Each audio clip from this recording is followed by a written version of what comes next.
Hey, I'm Zack, America's #1 practical nutrition coach, and welcome back. I have an awesome video for you today about 8 signs that you're deficient in magnesium. Now, first of all, magnesium is pretty much a master mineral in the body. I mean, it's, in terms of abundance, it's number 4, but like, it's top 5. It's pretty good to me. And it's in charge of over 350 metabolic reactions. So, as you'll see when we get to the top 8, like, signs that you're deficient, you really need magnesium if you want to live longer, lose weight, and stay energetic and productive.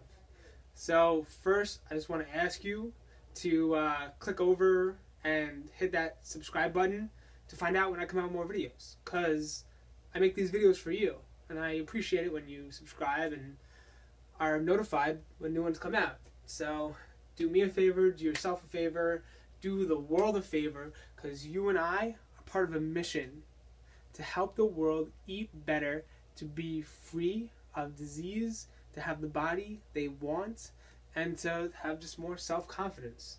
So if you want that for yourself and you want that for others, click the button over there. Now let's get right to it, okay? Number 1, you know you're magnesium deficient. I'm just so excited over that huge mission that we're part of. Anyway, you know you're magnesium deficient when you have low energy. So, first off, magnesium is used to produce ATP. It assists in all the chemical reactions that help you turn carbohydrates and fat into actual energy. So energy is such a vague term. We're talking about ATP, adenosine triphosphate. It's like the cash your body uses to get anything done. Like, as I use all my crazy arm motions to make my points in my videos, because I always talk with my hands, that uses ATP. Maybe I'll come out with a workout DVD on how to burn fat using crazy arm motions. But until then, know that if you have low energy, that you feel like you're just missing that hookup to a battery to get things done, to get you out of bed, to get you moving as fast as you know you can move. You got to be a little honest with yourself here. If you know that, then you can probably use magnesium. Number 2, magnesium also affects REM sleep, REM sleep. This is researchers don't really know a lot about it. They know that it's the form of sleep where your brain is most active. It's as the electrical signals are flying around as often as when you're awake. So there's a lot of activity going on. They think that maybe you're consolidating memories and skills that you've learned throughout the day and putting it more into deep memory. But you get better REM sleep when you have magnesium in your body. Right? 2 down. Number 3. Magnesium isn't just alone in the body. It's not your body is an empty container and you're dumping magnesium in. No, there's a whole other cascade of vitamins and minerals and nutrients. And when you're deficient in magnesium, it messes up that balance. It's like, alright, when I was a little kid, I'd go on the seesaw, right? You know that evil contraption where there's a pivot in the middle and 2 people sit going back and forth. So it's like magnesium sitting on one side and you have calcium or potassium sitting on the other side. Now, if you're deficient in magnesium and it just scoots off, calcium is going to go shooting off. It's going to get injured, it's going to mess up, you have an imbalance. Make sense? Basically, what it comes down to is that your cells control your body. Because if you can get into the cells and affect the DNA, you can affect anything, right? So you have bouncers, or they're called sodium-potassium pumps, outside the cells that let only certain molecules of a certain size, of a certain charge, get into the cell. And when you don't have magnesium, magnesium has a certain charge that affects this balance. That these pumps work best when magnesium is present. So when magnesium is absent, you end up with more calcium getting into the cells. When more calcium gets into the cells, they calcify, pretty much turn to stone. And so, number 3 is if you have stiff joints. So when calcium gets into your joints, gets into your cells, it can form, picture like a kidney stone, but it could happen in your shoulder, in your elbow, in your joints around your body. So if you have stiff joints, that could be a sign that you need more magnesium to get the calcium out of your cells. Additionally, calcium can get in your muscles. So if you have a lot of cramps, a lot of discomfort like that, that could be sign number 4 that you need more magnesium to get that calcium out of your cells. Number 5 is going to be cardiovascular health.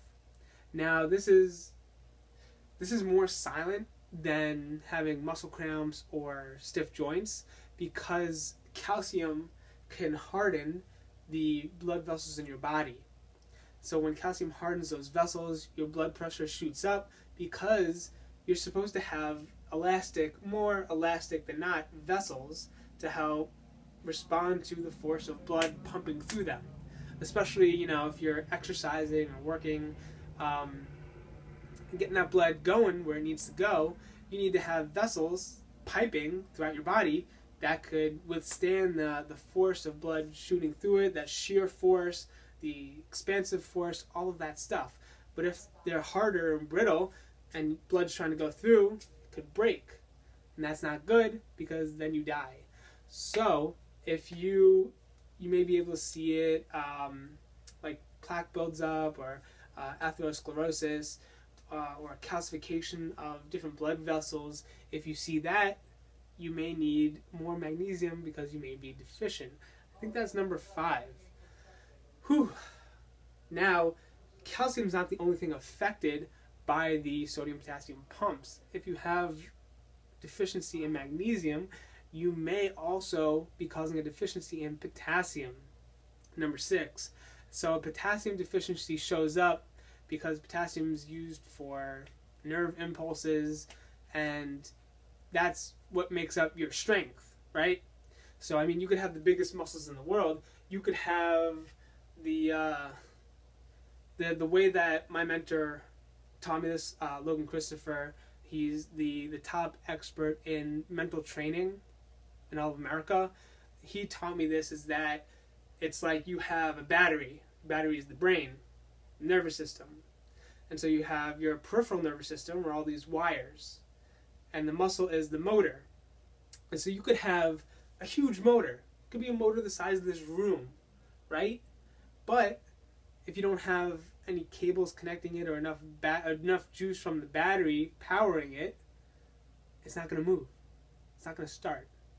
You need the juice for the motor to start. So when you exercise, that strength comes from the nervous system, right? It's limited by the muscle size. Obviously, if you have bigger muscles, you have a greater cross-sectional area, you can lift more weight, but that impulse comes from the nervous system. It comes from the frequency of those nervous impulses, which is a balance of sodium and potassium. And if you're low in potassium, you won't be as strong.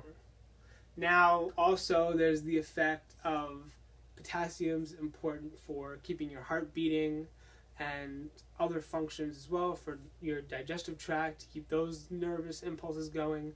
So the easiest way to show it, though, is if you feel weaker, if you exercise and you see week to week you're not getting as strong, or if you're actually getting weaker week by week, you're going to need magnesium. I think that's number 6. 1, 2, 3, 4, 5, 6. Ooh. Now, magnesium is also really important for bone health, right? Now, obviously, I talked a lot about how magnesium impacts calcium.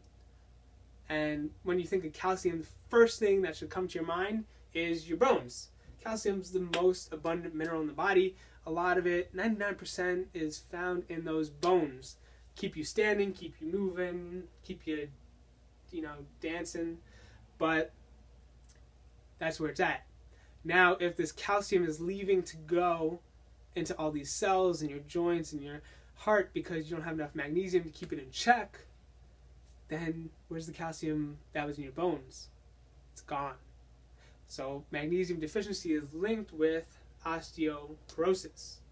So if you see that you're having more brittle bones, so if a doctor says you have osteoporosis, it would be smart to supplement with magnesium. Now, when you get a good quality supplement, there's not any side effects. It can only increase your health. So, I mean, the research between magnesium and osteoporosis, it isn't a straight shot. There's no guarantee that magnesium equals no osteoporosis. It's just a correlation that says that people who get more magnesium tend to have lower levels of osteoporosis. However, there's very little negative side effects with magnesium. There's some diarrhea, gastrointestinal discomfort, but that comes from, certain qualities, certain types of magnesium supplements, which is beyond the scope. Maybe I'll give a little 2 seconds to the magnesium I use, but it's beyond the scope of what we're talking about today. So, I forgot what we were talking about. Yeah, if you have, bones that break a lot, that you always, I don't even know, but that one person who, they're always wearing a cast, they break their wrist, and then you realize that they shattered their ankle, and, it feels that every year they have a new injury, they probably need more magnesium. So, get on that.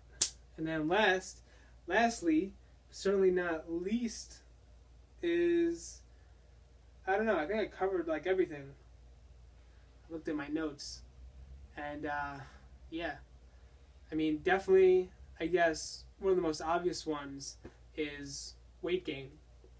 That your magnesium, in charge of all these chemical reactions in the body, and in charge of helping you turn fat and carbohydrates into energy, if you're deficient in that magnesium, it's easier for you to gain weight. Because what are you going to do if you don't have the proper ingredients to turn fat or carbohydrates to energy? You're just going to end up keeping that energy stored and finding another way around it. So maybe you end up burning more, maybe you go into ketosis, maybe you go into something else, but your body will find a way around that magnesium deficiency, and it won't be pretty, but it'll get the job done and keep you alive, but you'll end up with more excess body fat because the process, it isn't moving. You're stuck. It's like an assembly line that goes from full speed to half speed or quarter speed, and nothing's going out, and so you have all these raw materials piling up on the assembly line, and nothing's getting done. So I'll just take a second.